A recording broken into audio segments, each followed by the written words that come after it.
Veteran, 101, tells Princess Anne, "You're an absolute brick for the royal family." London, the 28th of November 2025, in a moment that perfectly captured the warmth and mutual respect between Britain's veterans and its hardest-working royal. A 101-year-old former Wren clasped Princess Anne's gloved hand at St. James's Palace on Thursday evening and told her, "You're an absolute brick for the family." Dorothea Barron, who still teaches yoga at 101,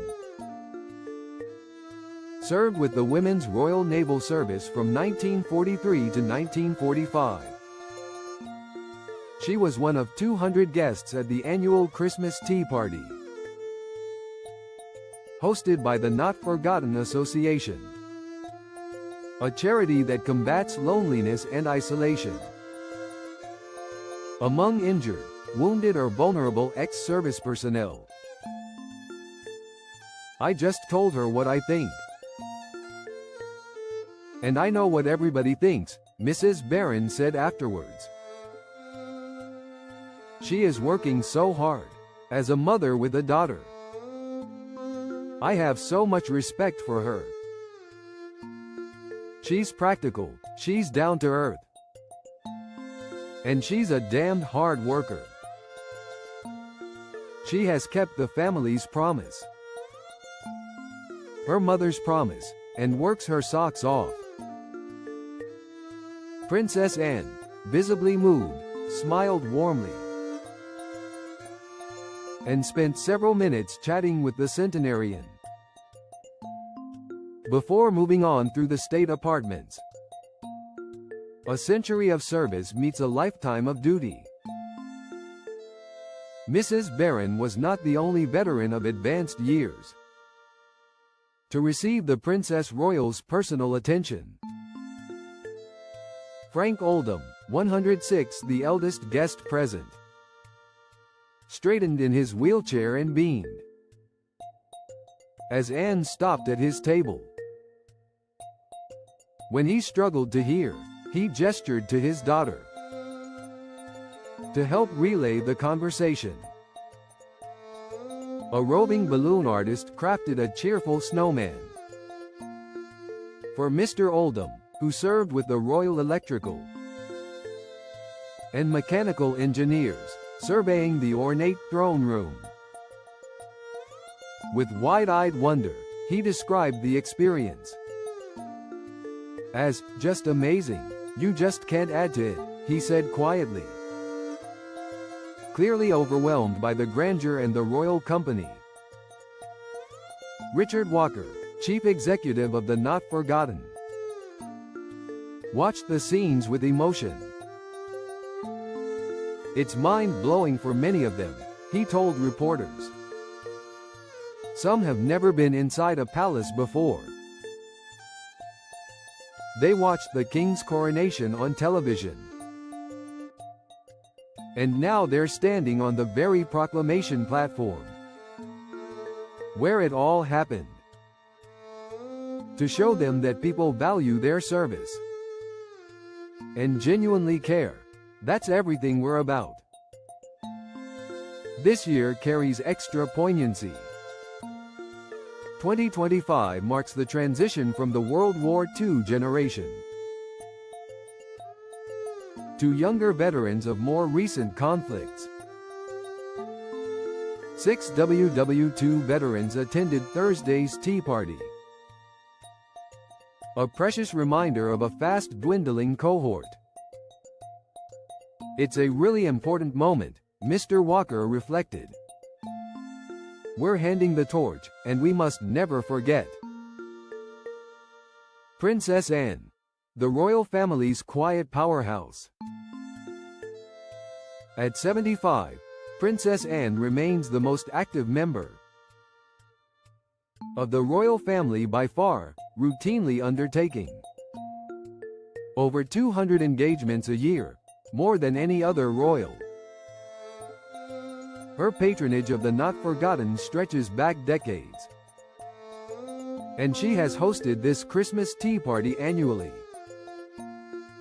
since long before many of today's younger veterans were born. Joined by her husband, Vice Admiral Sir Timothy Lawrence, the couple worked the 3 staterooms separately, ensuring every one of the 20 tables received the royal treatment. Guests were served traditional afternoon tea, scones, sandwiches and festive cakes, while a string quartet played carols in the background. One veteran, a former paratrooper in his 90s, told people, "She remembered me from last year and asked about my hip operation. That's not just duty, that's genuine care." A century of stories in one room. The guests spanned generations. World War II Wrens who helped crack Enigma codes, Falklands veterans, Gulf War engineers, Afghanistan medics and young soldiers wounded in Iraq. Many arrived in wheelchairs or with walking frames, accompanied by carers or family members. Yet the atmosphere was one of joy rather than sorrow. Laughter rang out as Princess Anne bantered with a 98-year-old former Royal Marine about his misspent youth. And tears of happiness flowed when a 103-year-old D-Day veteran was presented with a special commemorative coin. Sir Timothy, himself a distinguished naval officer, spent time with former submariners, comparing notes on life beneath the waves. "He's so easy to talk to," one veteran remarked. "No airs and graces. Just like the princess." The Not Forgotten, a century of care.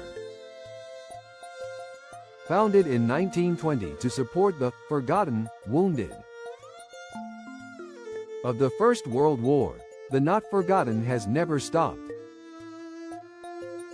From concert outings and holiday breaks to adventure challenges and rehabilitation support,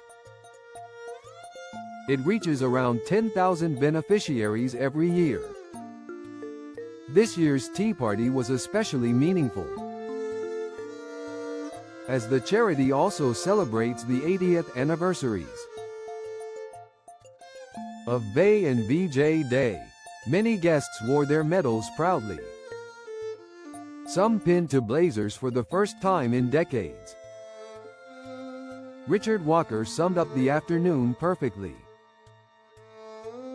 "These men and women gave everything for us. The least we can do is give them one magical day where they feel truly remembered and valued." Princess Anne, an absolute brick. As the afternoon drew to a close, Princess Anne made a final circuit of the rooms, ensuring no guest was missed. Dorothea Barron's words hung in the air. Simple, heartfelt, and utterly true. In an age when royal stories are often dominated by drama and division, Thursday's tea party was a reminder of something quieter but no less powerful: the unwavering service of a princess who has spent her entire life being, in the words of a 101-year-old Wren, an absolute brick for the family and for the nation. For the veterans of St. James's Palace, it was a Christmas they will never forget.